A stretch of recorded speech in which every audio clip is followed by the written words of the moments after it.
Hello दोस्तों, स्वागत है आपका एनिमेशन की इस पहली क्लास। आई होप आपने ये चारों सॉफ्टवेयर डाउनलोड कर लिए होंगे। जैसे पहला है अडोबी एनिमेट, दूसरा है अडोबी इलस्ट्रेटर, तीसरा है प्रीमियर प्रो, चौथा है फोटोशॉप। आज की इस क्लास में हम जानेंगे कि अडोबी एनिमेट के टूल्स किस तरीके से वर्क करते हैं और इसका वर्क स्पेस कैसा होने वाला है।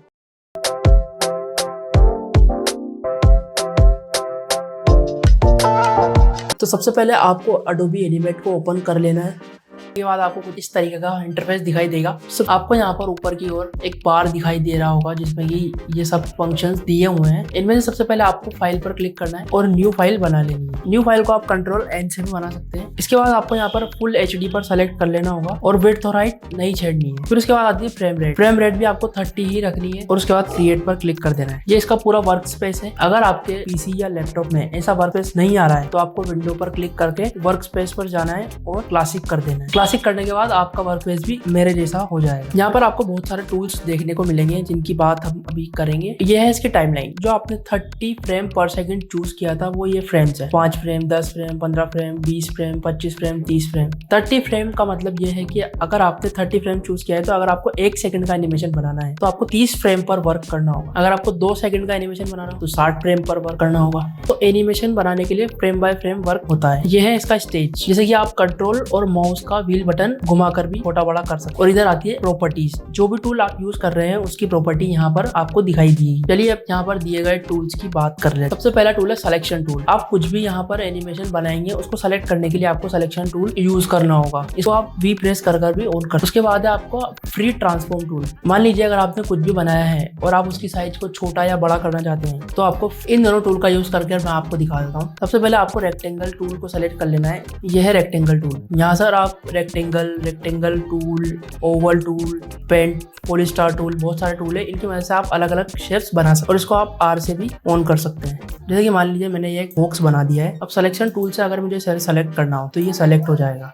अब देखिए ये सिर्फ अंदर का भाग सेलेक्ट हो रहा है, ओनली अंदर का। स्ट्रोक सेलेक्ट नहीं हो रहा है। स्ट्रोक सहित सेलेक्ट करने के लिए आपको इस पर डबल क्लिक करना होगा। इसके बाद ये स्ट्रोक सहित भी सेलेक्ट होने लगेगा। अब आपको इसकी साइज छोटी या बड़ी करनी है तो आपको फ्री ट्रांसफॉर्म टूल से इसको सेलेक्ट करना होगा और इसकी साइज आप छोटी बड़ी कर सकते हैं कुछ इस तरीके। ठीक है। अब इसके अंदर मान लीजिए आपको कलर भरना है तो कलर आप कैसे भरेंगे। यहाँ पर फिल का ऑप्शन होगा। फिल के ऑप्शन में से आपको कोई सा भी कलर चूज कर लेना है। जो भी आपको इसमें भरना है वो इसमें भर जाएगा। यह है लेसर्स टूल से आप अपने माउस को जिस भी डायरेक्शन में घुमाएंगे उसी डायरेक्शन में ये काम करता चला जाएगा। जैसे कि आप किसी भी डायरेक्शन में घुमाएंगे तो उसी डायरेक्शन पे ये काम करता जाएगा। ठीक है। यह है ब्रश टूल। इसकी मदद से आप अपने माउस की सहायता से कुछ भी ड्रॉ कर सकते हैं। जैसा आप माउस को घुमाएंगे वैसे ही ये काम करेगा। ठीक है।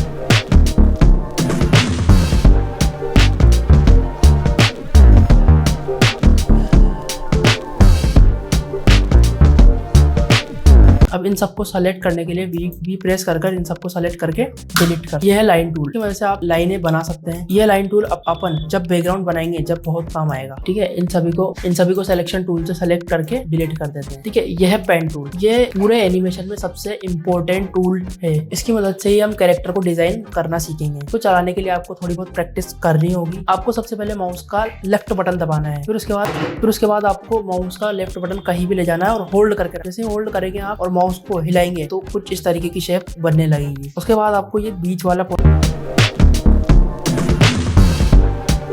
क्लिक कर देना है और उसके बाद वापस आपको लेफ्ट बटन प्रेस करना है।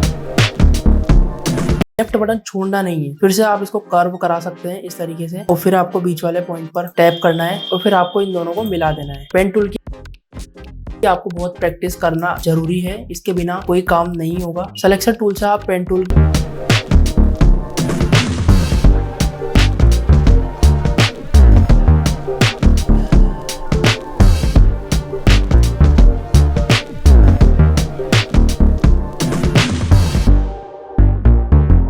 गई हर चीज को सही भी कर सकते हैं कुछ इस तरीके से। अब इसको सिलेक्शन टूल की सहायता से सेलेक्ट करके डिलीट कर देना। यह है टेक्स्ट टूल की मदद से स्टेज पर कुछ भी लिख सकते हैं। यह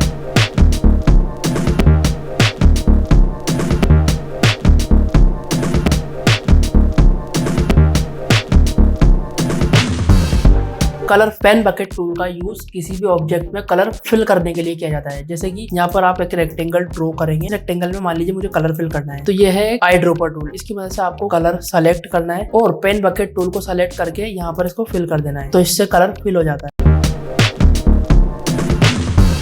हैंड टूल की मदद से आप किसी भी ऑब्जेक्ट को पूरा स्टेज में से कहीं भी उठाकर ले जा सकते हैं। पूरा स्टेज आप यहाँ से इधर उधर कर सकते हैं। यह है जूम टूल। आप स्टेज को जूम इन